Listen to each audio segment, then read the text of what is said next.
Be live. We're going live. We are live. And I got a dummy mic here. And the reason why is because this is a good mic, but it's overdriven when I'm too close.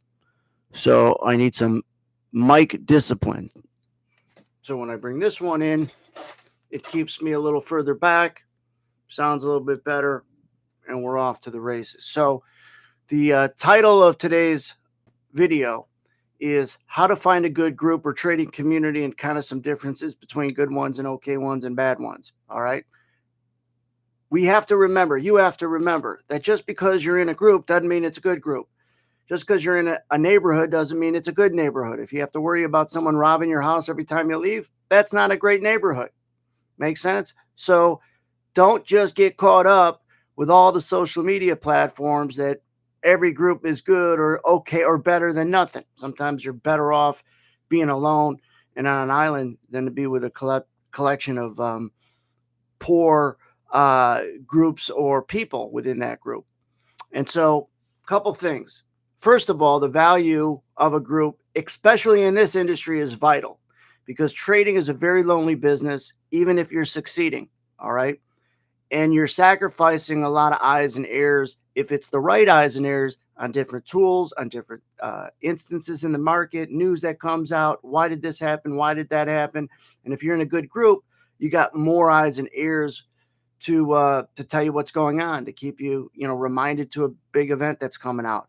Or yesterday we had the Bank of Japan.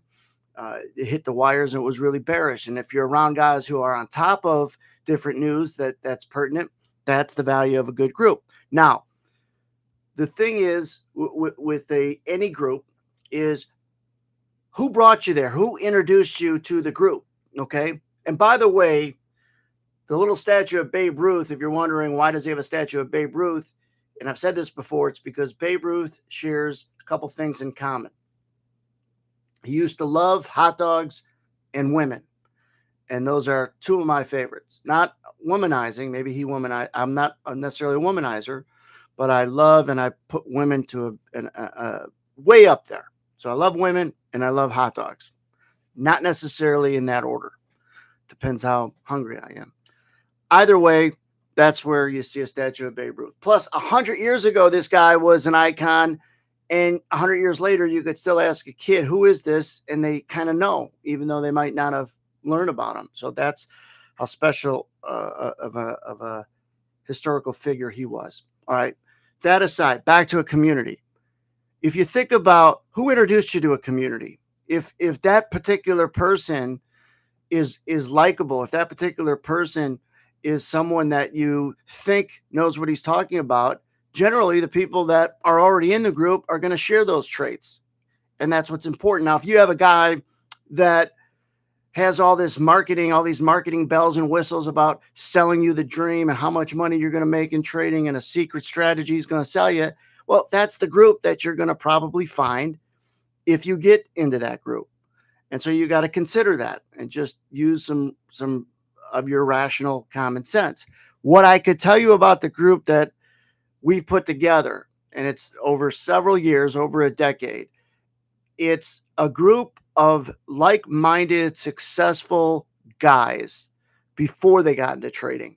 They were successful with a skill at something. Maybe they owned a business and sold it. Maybe they still run that business, or maybe they work for a big company that they have time to trade during the day, or still run a business that they own, or they have a skill that they were successful at outside of trading. So they're like-minded, have a common denominator of success. Doesn't mean that you had to have been successful in something else before you're going to be successful in trading. I'm just telling you the very unique qualities of almost every person that joins our group. And I take the time to talk to everybody that joins our community just to get to know them in a 20 or 30-minute phone call, point them in the right directions, make sure they watch certain videos so they get the most value. Why is that unique? Because nobody else does it for the most part. You know, you have trouble getting an email back from someone, let alone to talk to the person that you came to learn what he has to offer. I don't have to throw up all these testimonials necessarily on my website because I introduce you to the guys instead of just showing their quote and their first name and their last name initial. I'm introducing you to these individuals. So the collaboration feeds on itself. And it reminds me of a prop firm that I came from in April of 2000. And I'll leave that for another video, but I came from a real prop firm. I was around like-minded guys that the desk-to-desk banter was invaluable education, right? Not to mention lunches that you had. The owner of the prop firm purposely brought in lunch so it kept guys talking over a sandwich. So you do all kinds of really great learning when sometimes you're not expected to learn something. That's the value of a good community. All right. That's the value of a community. Now you got to make and give yourself the best chance that it's going to be a good community. And so keep an eye on who got you introduced to the group. All right. And how he kind of markets himself. So you don't see a lot of blinking lights in order to get people to join. You don't see a lot of guys that when you get brought in, kind of a personal touch. Is there a lot of guys that if you join their community or whatever it is they're selling, they take the time to talk to you? So you got to consider all these things. Who introduced you to the group, and get an idea of who's going to be obviously in that group based on it's the same person bringing you in. So it's really important to kind of filter that out. Now, we talked about why this business isn't lonely, even if you're succeeding, and it's because you're not making anything. If you're a hairstylist, 10 people look different after you're done with your day than they did at the beginning of the day, right? If you're a bricklayer, there's a wall there in the afternoon that wasn't there this morning. So there's tangible evidence that you're producing or making things. When you trade, you're just shuffling around contracts back and forth, and generally the market wasn't going to be any different whether or not you showed up.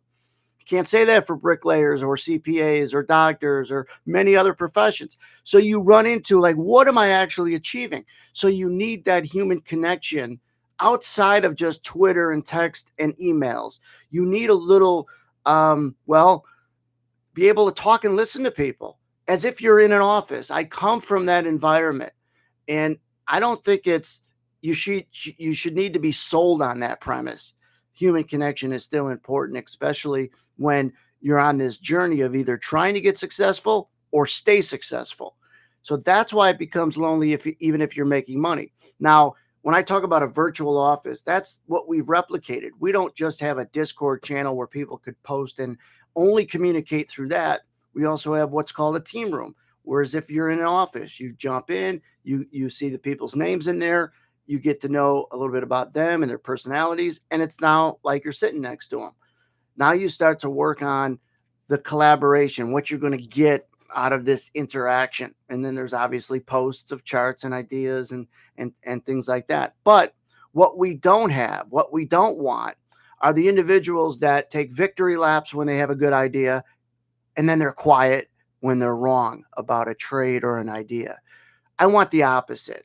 I don't give a shit about how great you are with your opinion. Yeah, that matters. And I want to talk to people like that. But I also want that same guy to be okay with being wrong, where he doesn't want to stay wrong for long. He's willing to admit it sooner rather than later because they're secure. Insecure people are people I want nothing to do with, inside or outside of trading. You really have a handicap if you're insecure and you're trying to trade. You have to be good at being wrong. You have to be willing to admit it and move on. And the better you're at admitting that you're wrong, the better you're going to be at managing your risk, the better you're going to be at cutting your losers, the better you're going to be at taking winners, actually. It's not about the ego, even though that's a very difficult thing to shake. And so without making this a psychology video, let's stick to the traits that are going to give you the best chance of being a good group. All right. So you want secure guys, been successful in another business, shows that they understand effort. You want people. I don't care, to me, if it's a neighborhood you live in, any kind of friends that you have in a group, you want people that share some very similar values to you. And I don't mean politically necessarily. I mean effort values. They value a little bit of effort. That doesn't mean you have to go crazy working your ass off but you're not afraid. A little effort. And you're putting yourself in a position to be efficient with that effort. There are so many guys that I've heard and talked to that would tell me, oh, I spent all weekend going over the charts. Well, what the fuck does that mean, going over the charts? You know, what were you looking for? Were you looking for something that's a pattern that you all of a sudden think that that's going to be what makes you successful? I get it that there's some value in going over the charts, but generally you're wasting a lot of time, and yet you trick yourself thinking that you're working hard because of all the hours you put in. Don't confuse the amount of hours to being efficient in any kind of work ethic. Guys who have experienced success in other walks of life, it doesn't even have to be that they were successful in another business. It could be they have a successful marriage or a successful relationship with children. They have success and they know what it takes, and they're efficient with the effort that they put forth. Those start to become the traits that you want in the groups that you surround yourself with. They're also not afraid to share something that they found because they're worried that it's a secret, that if they share it with you, that edge is going to go away. That might be the case if you share it with the masses sometimes, but not in a smaller group. And I'll remind people, when I was in a prop firm, I was like the 20th guy hired. And the firm went up to like 120, 25 guys at its high. And we said, and I remember in the first 6 or 12 months, how they keep hiring guys, and our advantage or whatever is going to go away. It's too much competition. And those are things we kind of talked about for guys that were already there. Well, you know what ended up happening? The more people that came, the more guys that were successful, the more guys that were successful. It's such a deep ocean of opportunity that those concerns just play to an insecurity. All right. You have to obviously understand what an advantage and an edge is in a particular industry that you're in. But when you get worried about letting a competitive advantage go away, you probably don't have one. Now, I get it. You don't want to share all your work and research with just anybody. But when you're in a group, they're not just anybody. And it reminds me, the owner of the prop firm said he would speak to a competitor who also had a prop firm. And I just remember him talking like, if you want to get, you got to give. If you want to be secretive about every single thing we do as a company, well, then you can't expect to learn anything from what they're doing. So that just always stuck with me.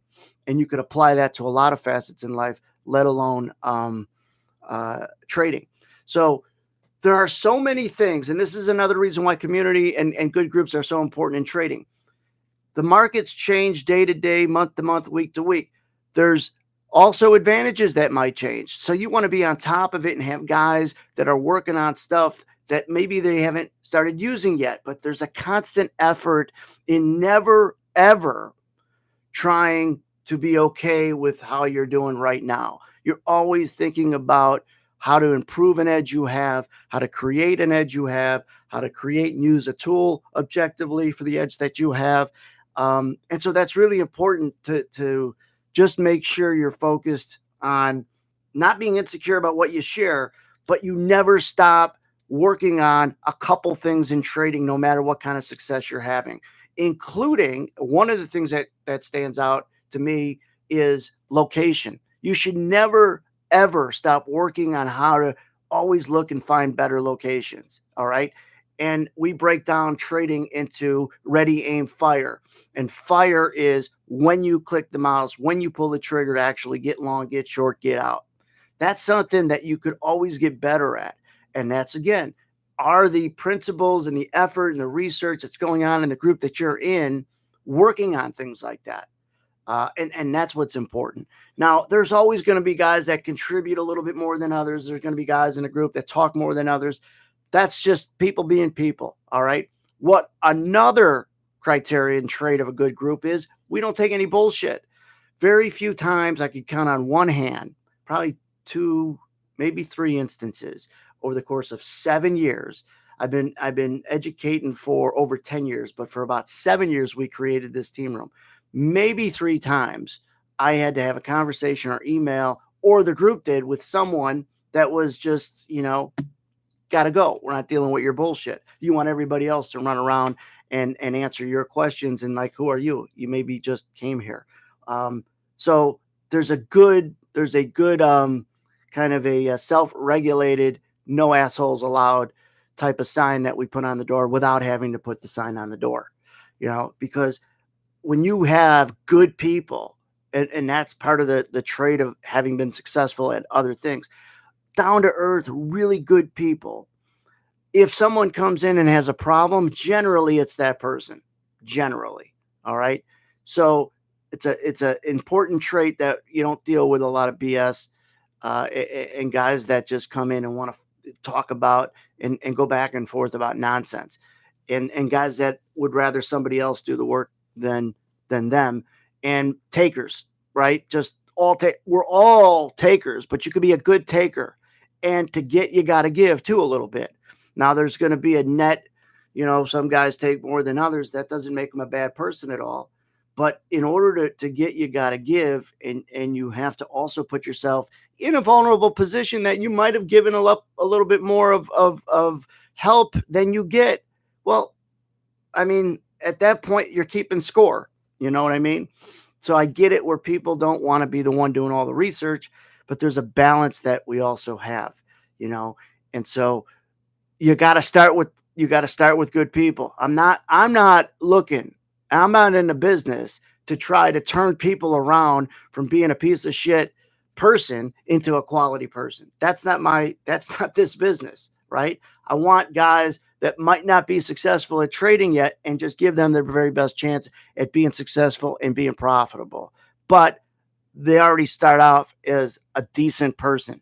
I'm not, again, trying to flip them from being again, someone who's down here to up here from a personality or just a behavioral standpoint. I don't want to waste my time. And guys in the group don't want that time wasted in bad apples or the chance of bad apples. So you want kind of not a super small group, because there's disadvantages if your numbers are small. You don't have, obviously, the eyes and ears. So it's definitely quality over quantity when you're talking about a group. Yeah, there is groups that may be too big, but then you don't want to be too small. I remember a story about 5 years ago where someone said, "Hey, the team room is good right now, and maybe not let anybody else in." I said, "Well, if someone made that suggestion 2 months ago, you wouldn't be here." And they're like, "Yeah, that makes sense." Right? So like that person, that's interesting where, you want to keep it to X, but then you're at a disadvantage of the next all-star, the next quality guy to come in and help from ever reaching the group. So we kind of, you kind of have to have confidence that you'll know when to make adjustments when an office is getting too big and you got to, knock down the wall and have another office. We literally did that in a prop firm, you know what I mean? And expand it. So you'll make the necessary adjustments. You want to start out with the right people first. That's first and foremost. And you got to get rid of the bullshit social media creates with something that you say because you're unanimous or you're not saying it face to face. You would never say face to face. We get rid of that. It's just like, you got to be a normal person, and you have to be, again, start off as a down to earth quality person. I'm not in the business turning pieces of shit into quality people. There are businesses that do that, not this one. The other thing is there's the somewhat decent decorum in a group. Like if you follow me long enough and all the videos I've done, I'm not swearing as if a little bit more in this video, but I don't make a habit of treating the community as a bar or a locker room. We're going to be human. We're going to be real, but you don't need it to be a locker room setting. But you also know it's not a church either. So you got to be real at some point in the industry that you're in. So all these things, and there's a lot I'm throwing at people, but you have to at some point want to be part of a group. You want to give it the best chance to be a good group. And you want to kind of focus on the guy that introduced you to the group. Because if you look at me and say, yeah, this guy's kind of a piece of shit, he wears Pac-Man shirts and whatever, it's like, that's good. That's a good filter you have. And now you move on and go and find the next guy. I'm not going to take offense to anybody who might have that opinion. In fact, if you have that opinion, you're not the person I want. I've turned people down from joining the group because of the email and the million questions that they had. And one guy said, I got to make money within 2 months. I said, I don't want you joining this group. If you have to you have to make it and you got to be anxious. It's like, no. That's good information. And I'm going to tell you, do not join this group. You're not in the right position, mind frame, resource wise to join or be in this business. You're really not. So I get it when you hear $2 or $1 won is better than $2 earned, that old cliche of winning money versus making money. I get that, but you don't want gambling to impede into trading. Again, this is another video because in and of itself, there's overlap between gambling and trading, but there's one difference. There are going to be winners, and it has to be more winners than you're going to get in a Las Vegas casino pulling a slot machine. It's more like Texas Hold'em, where there's going to be one or two guys that win at the table based on skill, right? The probabilities aren't in your face like it is in a casino. So there's differences. But if you allow the $1 ones better than $2 earned to creep too much into your trading decisions, you become too emotional. And if you become too emotional, you start making decisions based on that emotion instead of any objectivity with the tools you have. That's another trait of a good community, to keep you in check, keep your ego in check and your emotions in check, and have a direct message type conversation with someone. You don't want to embarrass them in the group, but you send them a DM and say, hey, listen, XYZ and this. So now you're benefiting from the advantages of being in a good group to keep yourself in check. That's important, because if you're not trying to get better, you're going to get worse in any walk of life, especially trading. All right. The edge that you might have doesn't always remain, and there's always a better way to see the same thing. That's something I've said for several years. So we read order flow. Well, guess what? We've created better ways to read order flow. The premise, the principle, and concepts of trading successfully don't change, but the tools we use could get better. All right. It's not a 9-volt battery anymore. We got a 24-volt cordless drill battery. The batteries got better for that tool. So if you think about that, the tools achieve the same outcome, the same result, only they're better. They're more efficient. And that's part of, again, the collaboration that you have with other people who are like-minded, that have that foundational, that strong foundational principle in common, that not afraid of effort. Let's be efficient with that effort. Let's work hard, play hard. Let's be normal. Let's be respectful. Let's joke around and kid around. But overwhelmingly, the people that come to this group that are in our team room are just downright quality, classy people. They like to joke. They like to kid, but they're successful. And it doesn't mean that they had to sell a multi-million-dollar business at all. It just means that they could adapt to different conditions, and they're, again, quality people, right? Someone you could kind of like if you met them at a party, and you were talking to them. Not some jerk that, who's this guy? Like I said, over 7 or 8 years, we've only had 2 people that we had to say, this isn't Major League Baseball rules where you get 3 strikes, you're out. In my ballpark, 1 strike, that's it. 2 strikes, or you get the 1 strike warning, and 2 strikes, you're out. So again, what do you want from a good group? How are you going to give yourself the best chance to be around people that you're going to like and get the most out of? And it's helpful to know who introduced you. And it's also important to get through your head that oftentimes it isn't the strategy's fault. You get in the way of it. That happens so often. And it's another advantage of a good community. People kind of just helping you believe in yourself. And that's the last thing I'll leave. There are other pros and cons and descriptions of good communities versus bad communities, but I'll leave you with this. You want to be around people that want to participate and enjoy the successes of others, whether it's me or whether it's others you meet in the group. You don't want envious, jealous people, obviously. You want people who thrive at participating and sharing in the successes of others because they believe in you and they believe in themselves. And if there's a sense they're not believing in themselves, a good community kind of doesn't have to say it. It's just that invisible belief. You want to share in the successes of others, and you want to give off that aura of believing in other people. All right. And giving them honest opinions, giving them, that genuine appreciation, or getting that genuine appreciation back. You got to believe in other people, in certain, especially when you get closer and get to know them. You got to be willing to believe in them, and you got to be willing to want to share in the successes of them. And in order to have any of that confidence and lack of insecurity yourself, and trading is so psychological, but yet the psychology books aren't going to make you money. It's very psychological, but those books aren't going to be what you're missing. All right. It's knowing what you're doing first, and then the psychology tends to take care of itself second.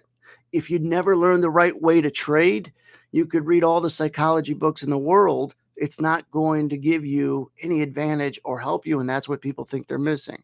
Again, when you go into a good group, you pretty much are convinced that this is the shit I was missing. The way it's explained to me makes sense. The only regret is I wish I would have stumbled upon this guy, this group 2 years ago or 3 years ago, closer to the beginning of your journey. All right.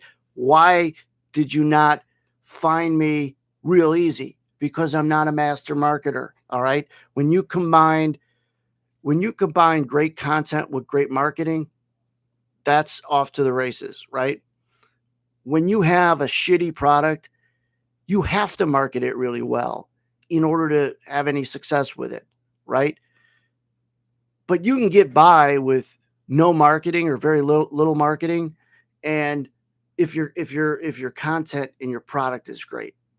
And so I try to balance, because we want to be open to new people and more people, but I don't want the promised $200 a day guy, right? I don't want the person who they get all excited when they see the guy they're listening to drive a real nice, expensive car, and they got dollar signs in their eyes. I don't want those guys, because generally the people that come here, they're doing it for the challenge and the money comes, but they have that mindset. Of course, we're doing it for the money. Of course, we want to turn profit. That should be an obvious goal, but we're not afraid of the challenge and figuring something out to put us in a position to be able to be your own boss, not to have to listen to anybody else that tells you to do this, do that, and not feel like you're getting anything out of it, right? Trading financial markets put you in a position to relate to everything that goes on in the real world back to this.